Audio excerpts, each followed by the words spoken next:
के बेटे कर रहे हैं, नूरानी साहब के बेटे कर रहे हैं, और जितने भी उलमा सियासत में काम कर रहे हैं। सियासत का काम, मदरसे का काम, मस्जिद का काम, खानकाह का काम, तबलीग का काम, दीन के जितने भी शोबे हैं, दीन की मेहनतें हैं, उनमें काम करना और तहफ़्फ़ुज़ ख़त्म नबूवत का काम करना। समझे ना जी? दिल के कानों से सुनना।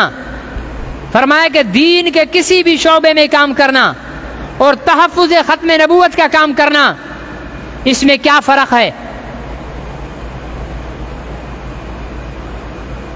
फरमाया कि दीन का काम करना, तबलीग दीन का काम है ना, मदरसा भी दीन का काम है, मस्जिद भी दीन का काम है, खानकाह भी दीन का काम है, जिहाद भी दीन का काम है, सियासत में उलमा जो काम कर रहे हैं वो भी दीन का काम है। फरमाया दीन का काम करना ये आमाले नबूवत की हिफाजत का काम है। दीन का काम करना आमाले नबूवत की हिफाजत का काम है। कैसे? समझाता हूं। जिहाद, ठीक है ना? जिहाद ये नबी की जात का नाम है क्या? ये नबी का अमल है। ये नबी का क्या है? बोलते जाएं, नबी का अमल है। मदरसा बनाना ये नबी का क्या है? अमल है। मस्जिद बनाना नबी की जात है, अमल है। लोगों को अल्लाह अल्लाह कराना ये नबी का अमल है। कलमे की तबलीग करना ये नबी का अमल है। सियासत करना, हमारे यहां तो कहते हैं ना, नहीं मौलवी साहब सियासत न करो, तेरे बाप की जागीर है, मौलवी सियासत न करे। काम ही मौलवी का है सियासत करना। सियासत सिर्फ वोट लेने का नाम नहीं है, ठीक है ना जी? 50 साल मेरी उम्र हो गई है, मैंने कभी वोट के लिए बात अपने लिए वोट मांगा कभी यहां पर बैठकर कि भाई मुझे काउंसिलरी के लिए वोट दे दो? मांगा? लेकिन अल्हम्दुलिल्लाह जब से मैं बयान शुरू खिताब करना मैंने शुरू किया है, मैं सियासत करता हूं। इस्लामी सियासत क्या है? अपनी बिसात के मुताबिक हक बात को खोलकर लोगों तक पहुंचाना, गलत बात से लोगों को रोकना। फिर जितनी तुम्हारी ताकत है, हुकूमत में हो तो मोचड़े लगाकर रोको, हुकूमत में नहीं है तो मिंबर पर बैठकर समझा कर रोको। तो सियासत नबी की जात क्या है? अमल है। अब अगर कोई तबलीग का काम कर रहा है तो वो नबी के अमले तबलीग की हिफाजत कर रहा है। कोई जिहाद कर रहा है, वो नबी के अमले जिहाद की हिफाजत कर रहा है। कोई सियासत कर रहा है, वो नबी के अमले सियासत की हिफाजत कर रहा है। कोई मदरसा चला रहा है, वो नबी के अमले मदरसा की हिफाजत कर रहा है। कोई खानकाह चला रहा है, वो नबी के अमले जिक्रुल्लाह की हिफाजत कर रहा है। हजरत कश्मीरी रहमतुल्लाह अलैह ने फरमाया, जो खत्म नबूवत के तहफ़्फ़ुज़ का काम कर रहा है, अब अगर आप में से कोई करता है तो अल्हम्दुलिल्लाह, नहीं करता है तो फिर अपने आप को अपने ज़मीर से पूछो कि हम सही कर रहे हैं या नहीं कर रहे हैं। फरमाया कि जो लोग खत्म नबूवत के तहफ़्फ़ुज़ का काम करते हैं वो नबी की जात की हिफाजत कर रहे हैं, वो नबी की जात की हिफाजत कर रहे हैं। अब मुझे बताओ,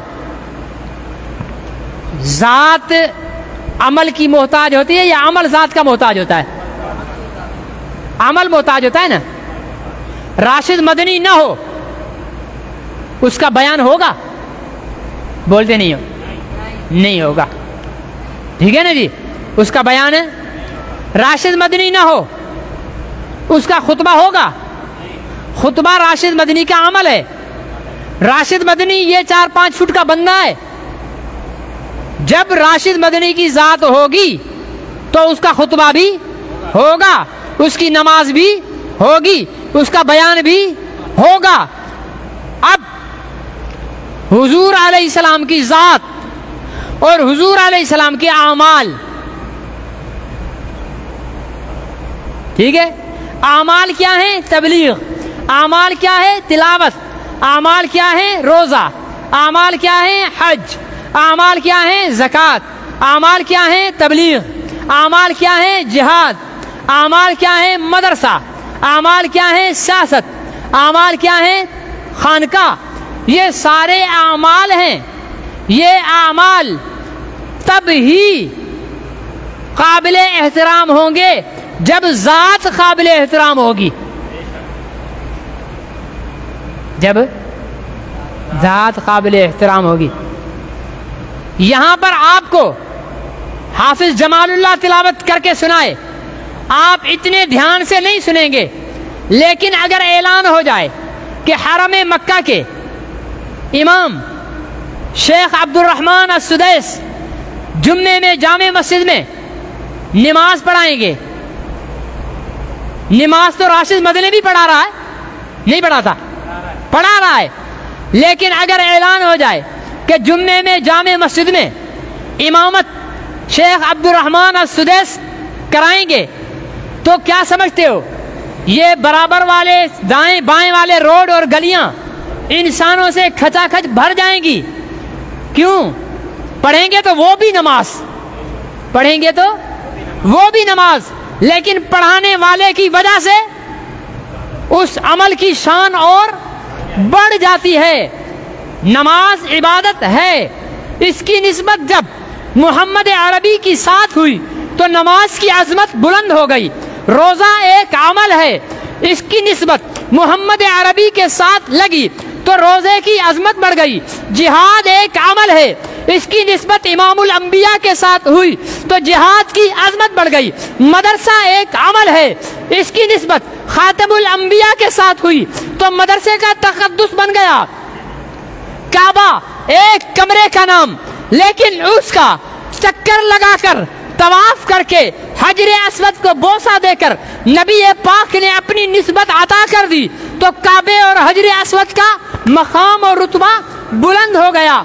इसीलिए ज़ाते नबूवत महफूज होगी तो आमाले नबूवत भी महफूज होंगे। अगर ज़ाते नबूवत महफूज नहीं तो आमाले नबूवत भी महफूज नहीं रहेंगे। और ज़ाते नबूवत का शुरू में क्या कहा? जो लोग किसका काम करते हैं? खत्मे नबूवत का। किसका? बोलिए। जो लोग खत्मे नबूवत का काम करते हैं वो नबी की ज़ात के तहफ़्फ़ुज़ का काम करते हैं। अब नबी की ज़ात के तहफ़्फ़ुज़ का काम कितना बड़ा है, कितना बुलंद है, ये हम आज के मौलवी से नहीं पूछते, मुफ्ती से नहीं पूछते, हम पूछते हैं खलीफा सानी हजरत सैयदना उमर फारूक रज़ी अल्लाह ताला अन्हु से पूछते हैं कि अमीरुल मोमिनीन बताइए, नबी की ज़ात का तहफ़्फ़ुज़ करना कितनी बड़ी नेकी है। तो तारीख़ इस्लाम के सफ़ों पर हमें एक वाक़या, सुनहरी वाक़या मिलता है कि अमीरुल मोमिनीन सैयदना उमर फारूक, सब कहो रज़ी अल्लाह ताला अन्हु की खिलाफत का ज़माना है। लोग आपस में बैठे हुए तबसरे कर रहे हैं कि यार अबू बकर बड़े हैं या उमर बड़े हैं, अबू बकर की शान आगे है या उमर की शान आगे है। तो किसी कहने वाले ने कहा यार उमर तो अबू बकर से भी आगे हैं। क्या कहा? उमर तो अबू बकर से भी आगे हैं। तो हजरत उमर ने अपने हुजरे में कहने वाले के ये अल्फाज सुन लिए कि कोई कहने वाला कह रहा है कि उमर अबू बकर से आगे है। बाहर निकले, वहां पहुंचे, जो बंदे गुफ्तगू कर रहे थे उनसे कहने लगे तुम में से किसने कहा कि उमर अबू बकर से आगे है? कहने वाले ने कहा हजरत मैंने कहा। क्योंकि आपने 22 लाख मुरब्बा मील